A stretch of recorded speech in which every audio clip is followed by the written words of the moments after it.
Rolling. Action. Chukwu onye nwe m Chukwu ọbara Chineke m Chukwu Igbo ọma na-eche ndụ m Chukwu onye nwe m Chukwu Igbo ọma na-eche ndụ m Chukwu ọbara Chineke m Chukwu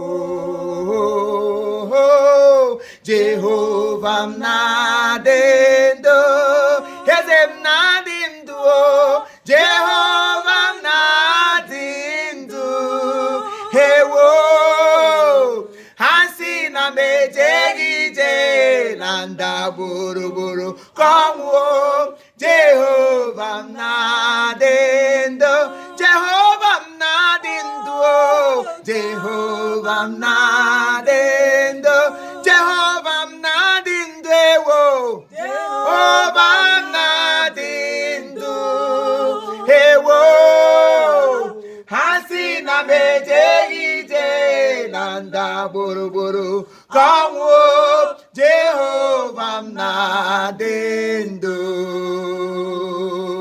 o Chukwu eze eluigwe Chukwu onye ọma bi n'eluigwe Chukwu bịa mere onwe gị aha Chukwu eze eluigwe onye ọma njem ọnụ n'ibu Chukwu abara Chineke m ibu Chukwu akpata na-eku nwa m Chukwu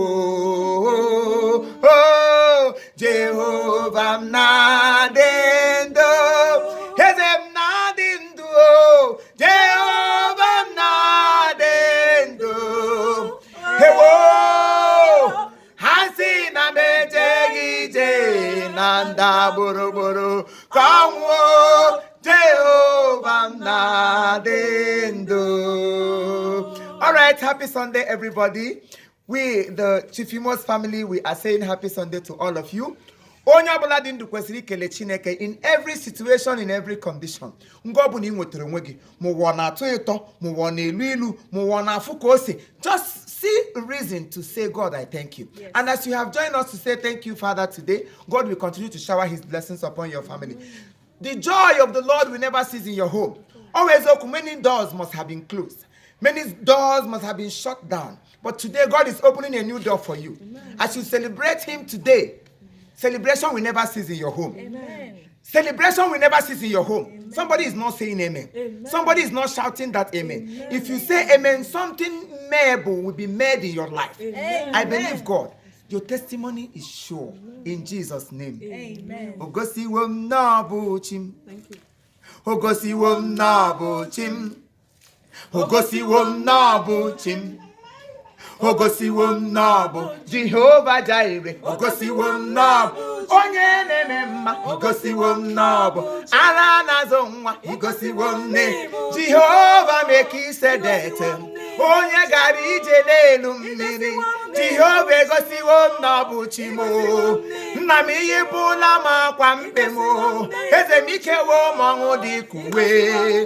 Ana m aja gị mma igosiwo m Jehova onye bi n'eluigwe ọkwa gị bụ ga-aga n'ogwuwe onye gọziri na ọ ga-adị ngọzi onye kọchara na-akọchawo ya kwa gị siri anyị gaba anya tụlụjọ aka na-agwọ ọrịa igosiwo m n'ịbụ chi m Chineke m igosiwo m n'ịbụ chi m Chineke igosiwo m n'ịbụ chi m Jehova igosiwo m n'ịbụ chi m ekele dịrị gị o eze ndị eze ebe ị hụrụ m n'anya wee nye ndụ gị n'obe ekele dịrị gị o eze ndị eze o ebe ị hụrụ anyị n'anya wee nye ndụ gị n'obe.